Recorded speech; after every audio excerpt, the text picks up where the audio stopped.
BJP के नेता और कार्यकर्ताओं को पीएम नरेंद्र मोदी की मन की बात अच्छी लगी। इसमें आत्मनिर्भर भारत और सभ्यता संस्कृति की उन्हें झलक मिली। पीएम नरेंद्र मोदी प्रत्येक महीने के अंतिम रविवार को अपने मन की बात करते हैं। इस कार्यक्रम में उन्होंने कई ऐसे मुद्दे उठाए जो भारत की अर्थव्यवस्था, सभ्यता और संस्कार से जुड़े हैं। रांची महानगर कार्यालय में जिलाध्यक्ष के गुप्ता और अन्य पदाधिकारी कार्यकर्ताओं ने उनके मन की बात सुनी। हमारे यहाँ कहा जाता है, जो जमीन से जितना जुड़ा होता है वो बड़े से बड़े तूफानों में भी उतना ही अड़िग रहता है। कोरोना के इस कठिन समय में हमारा कृषि क्षेत्र, हमारा किसान इसका जीवंत उदाहरण है। संकट के इस काल में भी हमारे देश के कृषि क्षेत्र ने फिर अपना दमखम दिखाया है। साथियों, देश का कृषि क्षेत्र, हमारे किसान, हमारे गांव आत्मनिर्भर भारत का आधार है। ये मजबूत होंगे तो आत्मनिर्भर भारत की नींव मजबूत होगी।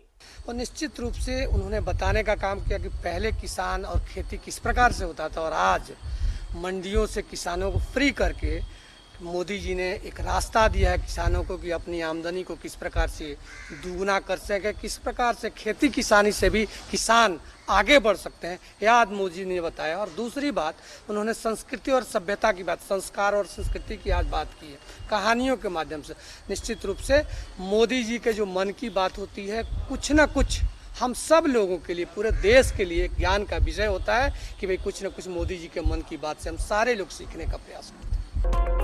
पीएम मोदी ने विश्व के कुछ देश में भारत की संस्कृति के विषय में जिज्ञासा की बातें भी सुनाई। उन्होंने कृषि बिल के फायदे और कथावाचन यानी स्टोरी टेलिंग पर भी प्रकाश डाला और इसके पारिवारिक महत्व की भी चर्चा की। भारत के यशस्वी प्रधानमंत्री जी ने एक बहुत मूल बातें हम लोगों को बतलाई है कि जब तक दवाई नहीं तब तक ढिलाई नहीं। कोरोना महामारी से बचने के लिए हम लोग हर वो सावधानी को अपनाने की बात वो कहे जब तक कोई दवाई नहीं निकल जाती है। और आत्मनिर्भर भारत बनाने के लिए जो किसानों के लिए उन्होंने जो बड़ा कदम उठाया है, न सिर्फ किसान बल्कि मजदूर बल्कि इस देश का एक एक व्यवसायी भी आत्मनिर्भर भारत कैसे हो, इस कोरोना महामारी ने जो जीवन को नया ढंग से जीने का जो रहस्य बताया है, उसमें हम एक एक भारतीयों का यह दायित्व बनता है। प्रधानमंत्री नरेंद्र मोदी जी ने हम लोगों को स्पष्ट एक संदेश दिया है कि हर एक व्यक्ति को आत्मनिर्भर भारत बनने की दिशा में अपनी ओर से भूमिका निर्वहन करनी चाहिए। जो राष्ट्र के प्रति एक एक आदमी का जो श्रम शक्ति है, जो धन शक्ति है, उसको संचित करके हम अपने देश को आत्मनिर्भर कैसे बना सके, इसके लिए हम लोगों को आत्मनिर्भर बनने की दिशा में काम करना चाहिए। बीजेपी महानगर कार्यालय में पार्टी के नेता, कार्यकर्ता प्रधानमंत्री नरेंद्र मोदी के मन की बात कार्यक्रम को सुने और उनके संदेश की प्रशंसा की। न्यूज़ 11 भारत के लिए कैमरामैन हृदय के साथ राजेश कुमार की रिपोर्ट। रामगढ़ में